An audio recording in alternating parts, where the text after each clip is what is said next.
Hello friends, welcome to Pharma Zone. I am Dr. Sirisha.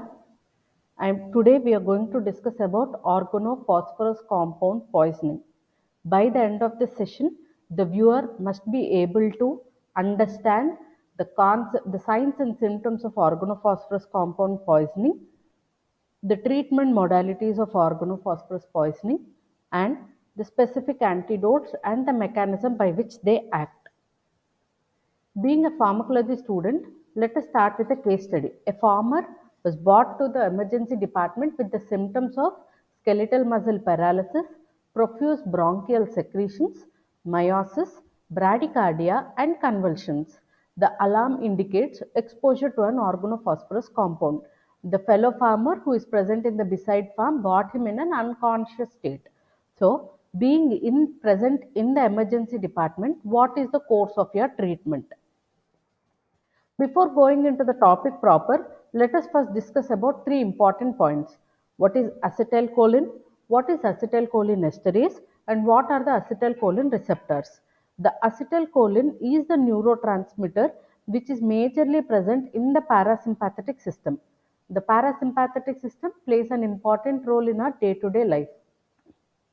The acetylcholine receptors include mainly nicotinic and muscarinic receptors. When appropriate impulse is present in the synapse, acetylcholine will be released. The acetylcholine then acts on the nicotinic and muscarinic receptors and exerts its action. The termination of acetylcholine action happens under the influence of acetylcholinesterase enzyme. This acetylcholinesterase is majorly responsible for metabolizing acetylcholine into acetyl-CoA and choline. Now coming to our topic proper, anticholinesterase poisoning. Why should we read this poisoning more? Because the anticholinesterases are easily available and extensively used as agricultural as well as household insecticides. And majority of times this poisoning can be either accidental, suicidal or homicidal. So what is the mechanism of this poisoning? Acetylcholinesterase usually has a serine residue. This acetylcholinesterase, whatever is present, is you in the presence of an organophosphorus compound. What you results in forming a phosphoryl bond with the serine residue. This serine residue is very important for the metabolism of acetylcholine.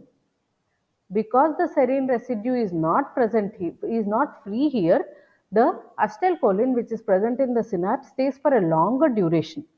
As the time progresses, this serine residue, the bond between the phosphate compound and the serine residue becomes an irreversible bond. This is called as aging. So basically the organophosphorus compounds, be it simple insecticides or a serious nerve gas killers, whatever it can be, basically they form covalent bond with the serine residue, resulting in irreversible inhibition of acetylcholinesterase.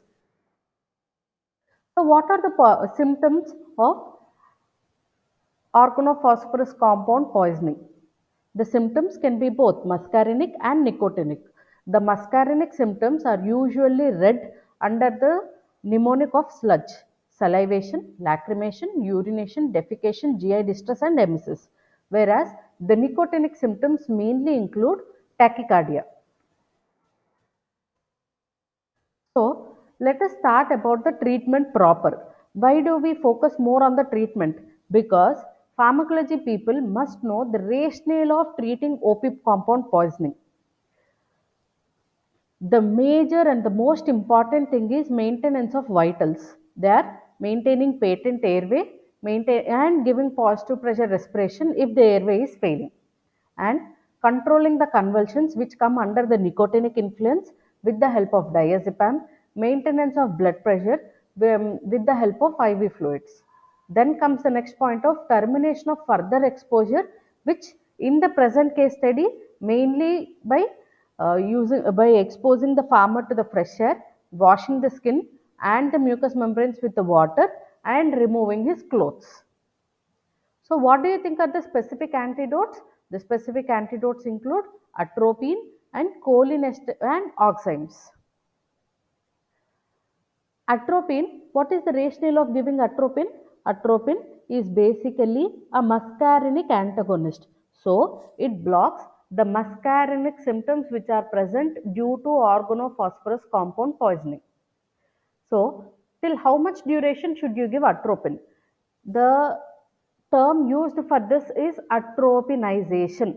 Here, the treating physician must focus on three important criteria. One, reduction of the bronchial secretions, maintenance of blood pressure, and increase in the heart rate. These three form the direct indicators for atropinization. Till that, till these indicators appear in the patient treating, we usually give 2 milligrams IV repeated for every 5 to 10 minutes. So the basic mechanism is atropine mainly acts as a muscarinic antagonist and stops the symptoms which are mediated through muscarinic receptors. Now coming to the second specific antidote, that is PAM, pralidoxime. In fact, there are three oximes, obidoxime, pralidoxime and diacetyl monoxide. Of all the three, obidoxime is not used now due to its increasing potential to cause hepatotoxicity. PAM, which is most oftenly used, what is the mechanism is here I have already mentioned you the serine residue, usually the acetylcholinesterase serine residue combines with the organophosphorus compound resulting in formation of a covalent bond, and in the presence of PAM or for that reason, for that sake, any oximes, usually what happens is the phosphorylated acetylcholinesterase enzyme will become oxime phosphonate and reactivated acetylcholinesterase will be present, will be released after this reaction. And this reaction does not happen when aging undergoes. So, before formation of a permanent covalent bond between the phosphate and the serine residue, it is very important to give oximes. So, usually we give oximes in organophosphorus compound poisoning before 24 hours only. If the poisoning happens and the patient is not treated for 24 hours after poisoning, oximes does not have a role. In the same way, oximes also do not have a role in carbamate poisoning. The basic mechanism is oximes plus phosphorylated acetylcholinesterase will react together and form oxime phosphonates and reactivated acetylcholinesterase. As already told, the oximes are inactive as antidote to carbamates and they are given slowly in a dose of 1 to 2 grams. With this, I want to conclude telling that organophosphorus compound poisoning is very important for undergraduates as well as for general medicine people because they are quite often asked. Thank you for patient listening.